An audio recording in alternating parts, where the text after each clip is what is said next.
Hi. Production entry is very fast and accurate in simpliRP ERP. Earlier we saw a job work sales order number 25. In that we have already done a production issue by material issue voucher number 60. Just go to fast processing, production receipts.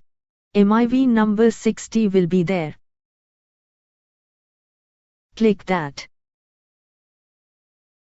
Please enter the produced item code, quantity produced and remarks if any.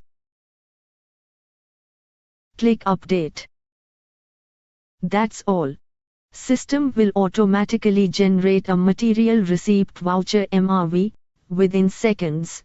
Please refresh the sales order costing sheet. You can see MRV and produced item code is shown in that job work sales order. Click that MRV number. You will see that a detailed material receipt voucher generated with whole lot of info. Process-wise production entry is also available. You can now go to production reports, material issues and receipts, select the date. You can see the issued item code, quantity and produced item code and quantity.